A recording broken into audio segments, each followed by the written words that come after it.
Gear Tasting Radio is brought to you by Imminent Threat Solutions. ITS provides knowledge that empowers individuals with indispensable skill sets to explore the world and prevail against all threats.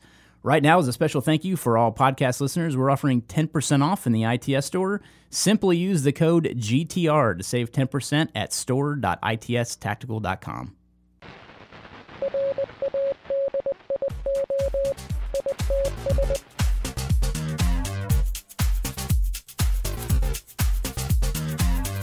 Welcome to Gear Tasting Radio, where we offer an in-depth look into the usage and philosophy behind the equipment in our lives. I am Brian Black, and I am joined, as always, by Rob Henderson. Hello. Today, we are going to delve into a topical situation that's going on right now in the media. We are going to attempt to stay apolitical on this issue.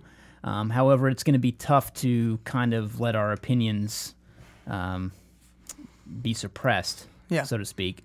And we're going to do our best on it. So I'm not here to alienate any viewers, and I will attempt to do my best to not do that. And just so you know, I'm not going to take a liberal versus conservative approach to this issue. Obviously, it has to do with guns. I'll just get that right out there right now.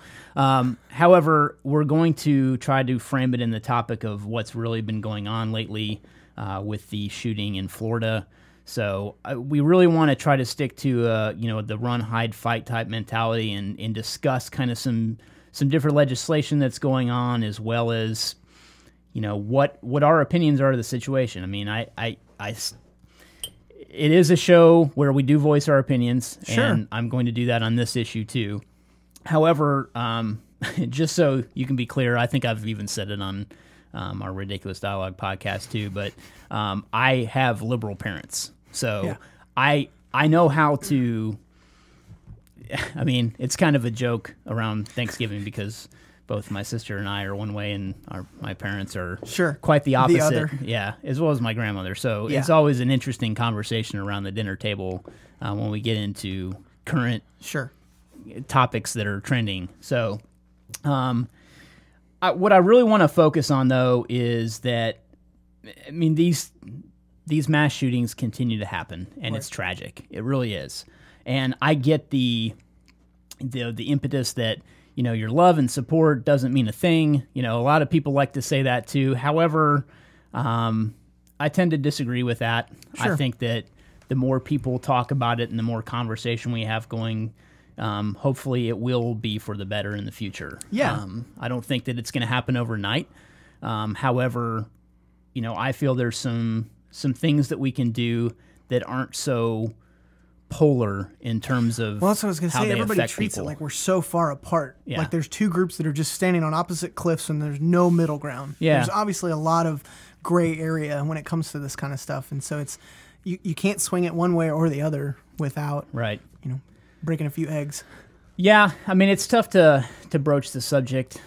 It's even tougher to not say anything. So, I feel like the biggest thing that, in my mind, of what we can do to make a positive difference quickly, and that's kind of the thing that I want to really kind of bring this into context with, is that if you're in the camp and you're listening to this podcast and you are for gun control, that's something that is not going to be an overnight solution. Whether it passes or not is irrelevant. What I'm saying is, specifically speaking of how long it would take to do something and get that legislation passed, and you can say all you want to about, well, it should have been done a long time ago, but this is the president. This is a realistic view. We're going to live in the present. Right. What happened in the past stays in the past. This is what can we do moving forward. And I truly feel that if we went down that path to start banning things, it's not the right course of action. That's my opinion. I truly believe that a gun is still an inanimate object, and that it should be treated as such. It's that tool in the hands of the person that's doing the damage. It's the person. It's not the tool. The amount of car deaths this year are well outnumber the amount of deaths last year at the hands of guns. So we're not out there trying to ban cars. I mean, it really is.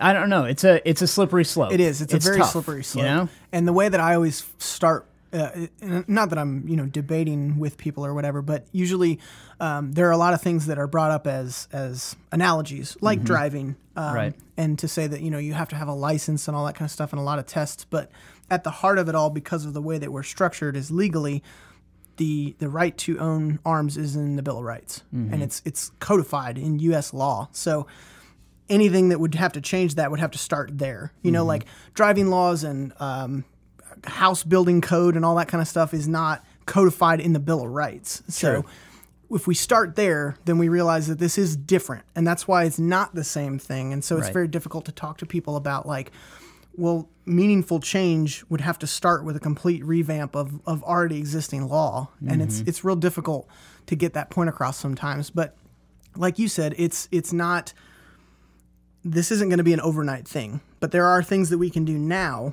to help either be prepared or be ready or know what to do. Well, I think the biggest thing at the front of my mind right now with all this is doing whatever we can as quickly as possible to stop the kind of opportunity that these people have. So when I look at it from an opportunistic standpoint and I say, okay, these people are attacking soft targets, there's hardly any presence of police there to begin with, or security or resource officers or what have you. Maybe there is in some certain circumstances, and there have been. However,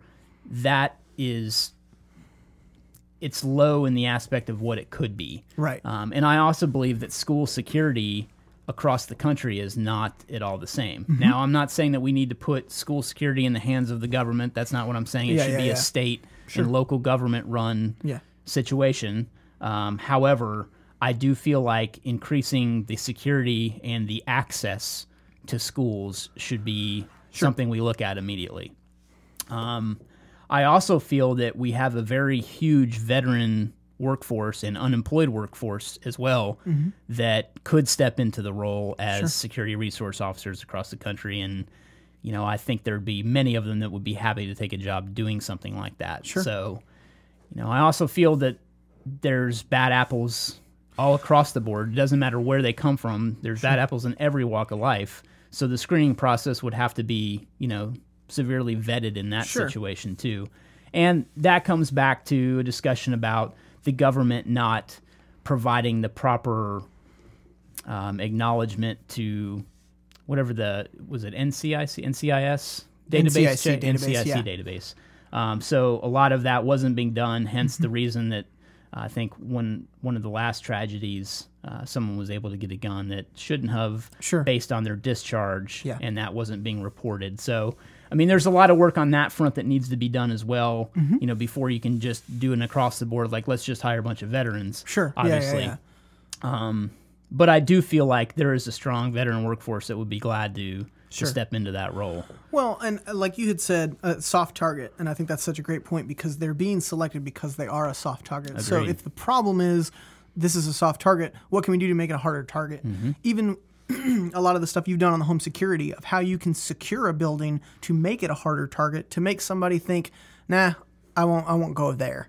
And that's one of the problems I think we're running into is, like you said, it's an easy target because they know, especially if it's people that have been there before, they know the layout, they know the schedules, they know how the building is set up, and they know that there isn't going to be a lot of opposition that they're going to face. Which I know it's a huge task to secure something like a school because of the coming and going of all the students and the schedules and the back and forth and, oh, I forgot this, I have to go out to, especially in high school, like I'm leaving for lunch and coming back. I mean, it just makes, it's a difficult situation all across the board. So I know that's not a, let's just say that and we'll just get it done type of situation. I'm not saying it's going to be an overnight thing. However, I do think that that's a quicker, at least, I don't even want to call it a solution necessarily, but it is a quicker suggestion of something that we could try that's a little more... I think it's proactive versus reactive, which is very much what I think a lot of legislation would be of, okay, let's do a turn them in program. Okay, well, that's going to take time, and that's more you're reacting to something that's already happened versus what can we do now to better secure a building is more of a proactive, like, okay, we could do locks or whatever, you know. Right, and the kind of a general argument that's going on right now is like, look at Australia and how they took away guns and how that's working for them, and look at the UK and how much that's working for them. What I feel like a lot of people are discounting is the inherent nature of the Second Amendment, right, and the ability for us to challenge the government, right. And that's a huge thing that's written into our Constitution that I think people take for granted. And yes, you can argue the fact that there's no way we're going to beat the government of today with rifles. Maybe, maybe not. I think that's semantics. Yeah, that gets into semantics, like, yes. Okay, maybe, maybe not. I mean, drone technology and weaponry and planes and great. I get it. However, there's still an inherent right that's guaranteed to us in the Constitution that, I mean, it's an unalienable right. I don't even want to call it a guaranteed right, because it's part of the country's history and heritage. And other countries are different. Other countries have different cultures. They have different people. They have different things. So it's apples to oranges. Yeah. And there are things that we could do now to change across the country that would help, that don't involve swinging completely to the right or to the left. Well, and I also truly believe that doing nothing is not the solution. No, not at all. And I don't feel that way. And I think that's a lot of the misconception that people feel that are on the I want to ban guns camp, is that they feel like the other side just wants to sit still and not do anything. It's like, that's not really what's going on here. Right. And I feel like I can speak from that other side, but at the other point of view, I do understand it. I get the I get the wanting to do something, to wanting to take action and wanting to inflict positive change. I get that. Yeah. However, I do feel like there's positive changes that can be made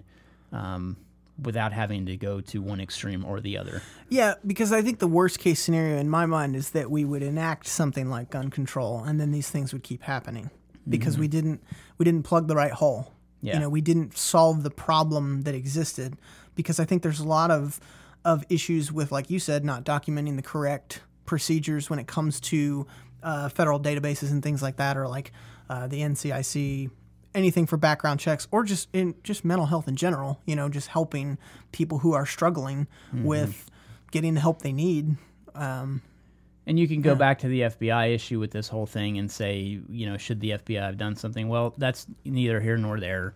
I do truly feel there's a reason to talk about it. Sure. However, again, this is not what could have been done. It's what do we do from here? Right.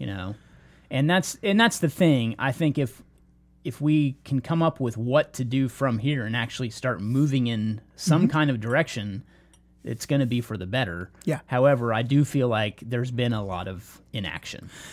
Yeah, and I think the opposite side of the whole thing that people don't talk about a lot is the media portrayal after these kinds of things happen. Yep. Because in my mind, you have to make it not worth someone's time to do something like this, whether that is from a security aspect or from a they're going to get on the cover of a magazine, that kind of stuff. So like there's a whole culture, but also it's not just the media, it's the people who are consuming the media, because whenever you have a 24-hour news network that just runs, if it bleeds, it leads, it's because people watch it. Yeah. So I think as a culture, we're so used to consuming that kind of stuff that, we need to kind of look internal as like, well, maybe we shouldn't be putting so many views on that kind of stuff. Agreed. And the focus should be more on celebrating the victims in their lives than like knowing who perpetrated the act and things like that. So it's a many-faceted issue. I agree. I mean, there's also the mental health aspect of it too, which we've talked a little bit about, but it's just there's so many sides to this that it's not a black and white issue. Right, and that's the thing. I think guns are the scary thing, and that's what gets the brunt of the, well, this is something we could do. But it's like, and I find it's the same thing as, like, I don't own a sailboat, and so I would never presume to tell someone how to run a sailboat. And as a gun owner, it's something that I know the laws, I know the facets and the history behind it, because I had to learn that in order to stay legal as a gun owner. So for someone that isn't a gun owner to look in and say, oh, we should just do this, like, you need to be aware of the systems that are already in place before you want to just keep tacking on new stuff. Yeah, and I feel like at the end of the day, a criminal owning a gun is still illegal. Absolutely. Someone that's got mental health problems owning a gun is still something that is transpiring. Sure. There's certain things that can't be done. Right. People that have dishonorable discharges cannot own a firearm. Right. There's certain things that are put in place. And yes, you can argue those are not being adhered to, and it's tough to know when those things are applied, and do we miss out on the opportunity to catch something like that and from happening because of inaction. It's just so multifaceted, right? And it's tough to, all I can do from the position I'm in is attempt to add to the conversation by making suggestions of things that we can do, and that's really all anybody can do. So there's just a lot of infighting, and I feel like the more infighting that happens, and when I say infighting, I just mean us as a American people. Yeah. There's so much infighting. We're being polarized. Yeah. Like it's not black and white. We all live in America. Exactly. And I wish we could come together more and realistically talk about it rather than,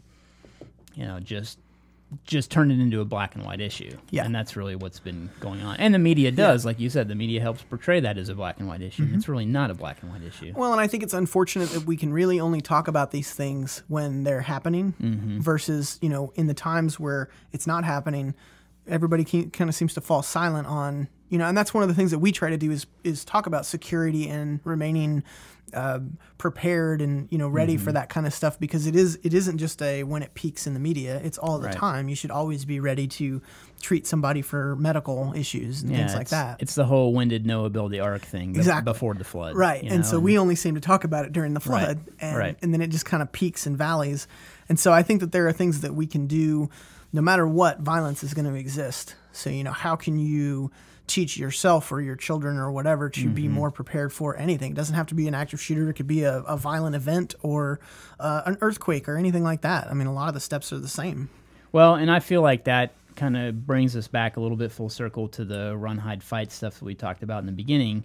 Yep. And it can be argued that you're not going to achieve anything with that. And it can also be argued that that is the way to prevail in a situation like that. So, and the flip side of that is, like, where do we go with our kids from here? I mean, do we need to teach them how to fight? I mean, is that the point we're at? Is that the public school system now has, active shooter fight training? I don't know. Yeah. I don't ever presume that kids should be forced into something like that, because I think that's the biggest thing with all this is, I understand we live in a different world than we lived in when you and I were growing up. There's, you got to take that into consideration, but at the same time, it's like I don't want kids to have to be put through things that are going to mentally. Yeah, you want to preserve some of the innocence, right? Of it's tough. It's a tough thing, and that's why I keep coming back to the kids don't.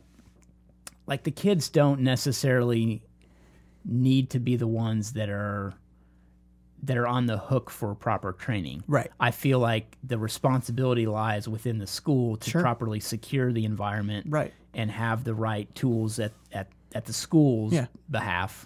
Well, and like during a lockdown procedure, it would be easier to have one person in control of each section than 28. To say, okay, kids, this is what you do. It's more about training a teacher or a faculty member or whatever to properly lock down in a situation. I mean, the same thing goes for, like, airports. When something happens, they don't rely on the passengers to lock the building down. They rely on the staff that's there to lock it down and do the correct security procedures and things like that. Yeah, I mean, that's a valid point, too. When you were traveling on airlines, we don't expect to be the ones to... you granted, should be ready. They give you the brief on how to open the door. Right. And they do say, in the event of a if you're sitting in that emergency exit, guess what? We're going to be strapped into our seatbelts. You're going to have to do this on your own. And right. I get it. So there is a little bit on But them. You have to be 18 years or older to sit in those seats. So there's an understanding there that there's some responsibility. And I think that there's a good middle ground that we could reach with, because training a teacher to do something is going to help in general. Even, like I said, if it's not an active shooter, it's just any kind of emergency situation, to like a fire drill. We do fire drills, and when I was in school, they did lockdown drills. They didn't call it an active shooter drill or anything, but it was very simple of like, hey, we're locking this down and all that kind of stuff. And I also don't want to overburden teachers that are already overworked. Yeah. You know, I feel like our teachers are already underpaid. Yes. They're already overworked. And I don't feel that that's really the thing to do either, is to leave it in the hands of the teachers. Yeah. That's why, you know, I just feel like schools get government funding. I'm not really sure where I'm going with this. However, I feel like the responsibility of securing the school lies within the school and in turn local government. Yeah. And that's my spiel on that. It's like a county issue. Yeah. Schools are mostly. And, you know, and a lot of people complain about paying property taxes because of the huge hit that they have to take on the portion going to schools. However, you know, if those tax dollars were being used to secure the school and to provide, you know, multiple resource officers at certain intervals and points at security checkpoints within the doors of the school, like I don't know. Even though Kelly and I don't have kids actively in school right now, Trey's already graduated. Yeah. I still feel like those tax dollars that I'm paying are going just towards that. And in my head, I thought, I'd pay for that immediately. Yeah, exactly. I'd pay an increase. Exactly. I'd pay $100-$200 increase, which is probably what it'd be. You know, but that's up to the lawmakers to say, hey, this is the solution we've come up with. Here's what it's going to do. And at that point, if you're not willing to pay higher property taxes or taxes in general to fund that, then I don't think that you're coming at the issue from the right angle. You know, the issue should be, how do we stop this? Like we said, how do we make it a hard target? And that's why I feel like it's a local government issue, because local government has the ability to enact change faster than, you know, our federal government. Sure. They really do. Even at the state government level, they have the ability to make those changes faster on the ground for the schools that are within their districts faster than the state can or faster and than... they already have a funding channel. Right, exactly. You know, that kind of stuff. They're already getting state money. Right. So... And I know that's tough, and you know, I'm not trying to turn this into it's an easy solution type of issue. It's a conversation. I'm just making suggestions to say, look, I know funds can be tough sometimes. I know specifically, you know, the different municipalities we live around have a lot of money. Right. I'm not saying they have some unlimited budget to do all these crazy security upgrades and hire all these resource officers. However, I mean, when you start to weigh those things, and you know, do you need to add on the second wing, or do you need to, you know, secure your doors? Well, and it also comes down to part of what you talked about in security is the appearance as well. So if nationwide schools start enacting things like adding more resource officers, adding upgraded security, adding additional cameras and things, that becomes known as a harder target. And so you're doing what you need to do, and also letting people know, hey, it's tough to attack one of these places at this point. Well, I mean, even the signs that have been added in certain places in the U.S. that, you know, say their teachers are armed or whatever. Sure. I mean, I feel like that even increases the target, you know? It's just like hanging a beware a dog sign on your fence, exactly. and you don't have a dog, or putting a used pair of size 12s out in front of your porch when you don't have someone wearing those kind of shoes in your house. You just want someone to think twice. Right. Or putting up fake security cameras, or, you know, it's just, it's the illusion of security. Right. And that comes back to that even for the topic that we're talking about today. And I hate making so many parallels to home security, but, I mean, there really are very similar principles at play with those topics. So, you know, and that's what I like to say in the home security realm. It's, you know, you're buying time. Yeah. And that's what all security is you're buying time. Can a determined active shooter get into a school that's had $1 million in upgrades? Sure. Absolutely. Yeah. However, it's making it harder for that to happen. Right. You know? Yep. So, I don't know. I feel like I don't want to go down the rabbit hole too much longer on that, but I mean, hopefully people can understand we're really just trying to have a conversation about it. And I don't assume to know the answers. I don't assume that someone's going to take my notes at face value and say, let's just do this, and Brian knows what to do. Governor. Yeah, I mean, that's not what I'm implying. I'm implying that something does need to happen. We need to make progress on some front, and I do truly feel that, you know, coming at it from the local government aspect is a great place to start. Absolutely. All right, hopefully you're still with us at the end here. So if you have questions, remember to use the pound tag, Gear Tasting, any social media network. We will find them and get them answered for you. Be sure to subscribe on Apple Podcasts if you're listening there. Your review and rating absolutely helps the show. So please, we would love your rating and review. I don't know about this charged topic if you have decided not to give us 5 stars, but we would love to hear about it even if you decide not to. So, email support@itstactical.com if you got any questions and you need to reach out to us. But let us know if you're not willing to give us 5 stars. Send us an email. Tell us what you think. Yeah, tell us what you think. So, last but not least, check out our Patreon page, itstactical.com/Patreon. Almost close. Patreon.com/itstactical. Yeah. You know what it is.